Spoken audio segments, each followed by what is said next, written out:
Ndabaramukije mwese bakunzi ba Emotion Talent TV, ngira nti mwiriwe canke mwaramutse bivanye n'umwe wese ahantu ari. Ni Abdul Uwimana nkuko bisanzwe kuri Emotion Talent, ariko uyu munsi novuga yuko twatembereye Emotion Talent yashatse kubajana ahantu bitandukanye nuko twahora dukora. Murabizi neza yuko ibiganiro duhora tubaha murabizi, uyu munsi twashatse duhindure gatoyi bivanye n'impamvu muza kumenya. Nkuko mubibona turi babiri ngaha, twagiye ahantu bita ngaha bahita Ikiganda. Twagiye ahantu bita Ikiganda, bivanye n'ibyo twabonye biradukora ku mutima. Hama nkuko muza kugenda mubibona mu masanamu yacu, murabona umugwayi rero twamubonye aradukora ku mutima, twumva ntitwogenda ataco tumufashije.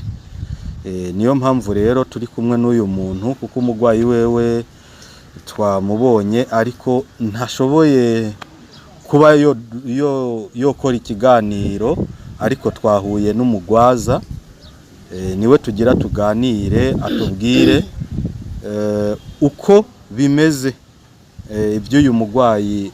Nkuko mubibona ku masanamu bagenda barabereka, ni ibintu biteye ikigongwe gose. Muvyeyi turakuramukije. Ndabaramukije nanje. Je nitwa Abdul Uwimana. We nawe witwa nde? Nanje nitwa Ndayisenga Cesari. Yego. Nkaba ndi nyinabo w'umugwayi. Umugwayi yitwa Niyongere Beata. Ongera kajwi. Umugwayi yitwa Niyongere Beata. Avuka muri komine ya Rutegama, ku musozi wa Mushikamo. Ubu turi mu ntara ya Gitega, kare twari mu ntara ya Muramvya, ubu ni mu ntara ya Gitega, agwariye mu bitaro by'Ikiganda. Ubu mugwayi rero mwabonye n'umuntu atagira ishinge na rugero. Je ndamugwajije nukuri, ndi mu bibazo byinshi, ndi mu bibazo biteye ubwoba. Amaze igihe kinini arwaye. Amaze nk'igihe kingana gute? Mu bisanzwe iyi ni ituro ya kabiri. Ubwa mbere yarahiye aja mu bitaro muri 2020, amarayo imyaka 3. Amaze y'imyaka 3 birangora cyane. Ubu rero yasubiye gusha ituro ya kabiri. Ubu yahiye mu kwindwi muri iyi 2025. Ubu rero ari mu bitaro kuva mu kwezi kwa mbere. Byari byasa n'ukuntu twomwinjiza ibitaro, kuko aba ari jewe jenyene biraba. Ubu rero ari mu bitaro. Muri ubwo buryo rero bw'ivyo bitaro arahababariye nkuko boba bariko barabibona. Arababaye cyane. None gatoyi ndakubaze. Yego. Ko urumva ko yari yahiye ubwa mbere uvuze muri 2020. Ubu naho yarongeye arasha. Ni kihe kibazo cyo bagituma agumasha? Afise ikibazo. Ari umwana yavutse ameze nk'abandi bana, akomeye. Aratangura ishure, aragera muri 6e primaire. Ashitse muri 6e primaire aca afatwa n'ingwara twokwita ko ari ingwara imeze nk'intandara. Nibaza ko ari ya ngwara nyene bita intandara. Iyo ngwara rero niyimufata ikamubika mu ziko, agasha akaza kwisanga yahiye nyene nkuko bariko barabibona mu bubabare buteye ubwoba cyane afise. Nabonye igikomere ciwiwe, numva ubwoba. Ibi bintu mushobora kubibamwo gute? Mbega ko bimeze uko unye, muraronka imiti? Bimeze gute? Byifashe gute? Nabo baraba bariko baraturaba nko mu kiganiro canke abazobona iki kiganiro, mwifuza yuko bo bafasha iki kugira ngo mwumve yuko mwokoroherwa na gatoyi? Munyamakuru, ntabwo biba vyoroshe. Ntabwo biba vyoroshe na gatoya kugira ngo umuntu arinde ahaguruka aze ngaha nuko ababona we nyene ubwiwe yananiwe. Urumva ico gihe cyose ico gihe yamaze hafi imyaka 3 mu bitaro yaragwariye ikiganda arateba aramanuka muri Presleja je ndaruha ndananirwa mugabo ico gihe Imana yarakoresheje abantu baramba hafi mu buryo bushoboka rero ariko suko ntabaye mu madeni kubw'ubwo bugwayi ndaba mu madeni ngira ngo nubu noba ntaraheza no kuriha hamwe n'ivyo rero jewe nanje ndije ukunyene nta muntu ashobora kumfasha kandi nawe nta muntu ashobora kumufasha atari jewe hanze amaso ni naco gituma nanje naje ngaha kugira niyambaze abantu umuntu wese yo bafite umutima w'impuhwe umuntu Imana yahezagiye umuntu Imana yagiriye neza afise ico amfasha kugira ngo mbone uburyo ibitaro vyorihwa numva no mushimira yo bakoze cyane inshuti zanje bavukanye nk'uko mubibona ku masanamu uyu muntu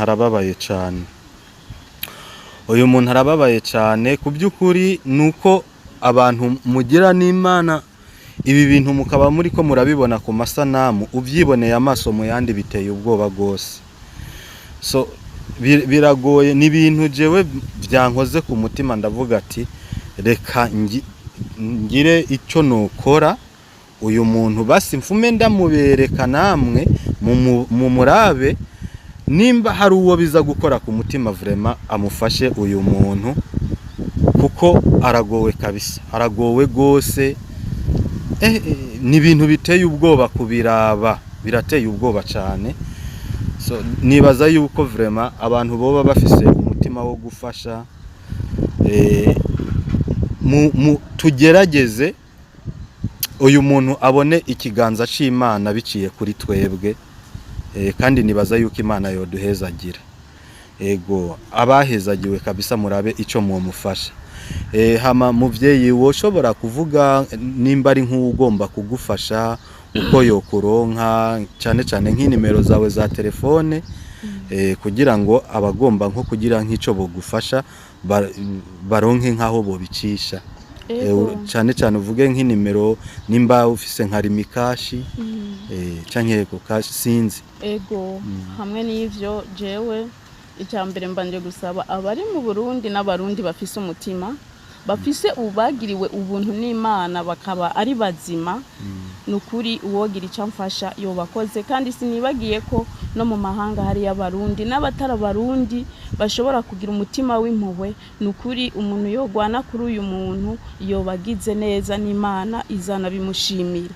rero hamwe n'ivyo jewe ndafise inimero ya telefone nirimikashi ni 69 417 656 iyo nimero yanje 69 417 656 iyo ni nimero ya rimikashi ya ushobora kuyivuga mu Kirundi 69 amajana 414 amajana 656 ego sawa reka twizere kandi namwe mubandanye kwizera ego kuko abantu b'umutima bariho kandi ibi bintu aboshobora kubibona umuntu wese afise umutima afise ico yofasha kubyukuri umuntu ababaye nk'uku ntiyoreka kumufasha reka turindire kandi murindire mwizeye ikiganza c'Imana muzokibona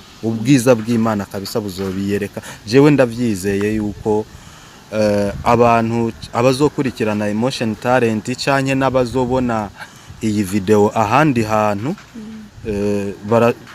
haba kuri Facebook canke kuri YouTube bazogerageza barabe ico bobafasha Imana ibijemo kabisa mufashwe nayo ubundi ndabona yuko ari hatari so urakoze muvyeyi kandi urindire wihangane kandi wumve yuko Imana iri kumwe nawe turakuremesheje kandi abarundi basanzwe ari abantu bafise umutima w'urukundo wo gufasha n'abandi bantu bose bizokora ku mutima naho bo batarabarundi bakabibona ibi bintu bikabakora ku mutima, ndazi neza yuko bazogufasha. Okay, sawa rero bakunzi ba Emotion Talent, ukuri murakubonye.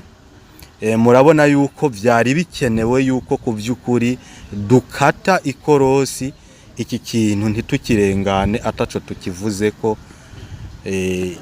Ibyo mwibonera n'amaso murabibona, uyu muntu arakeneye ubufasha.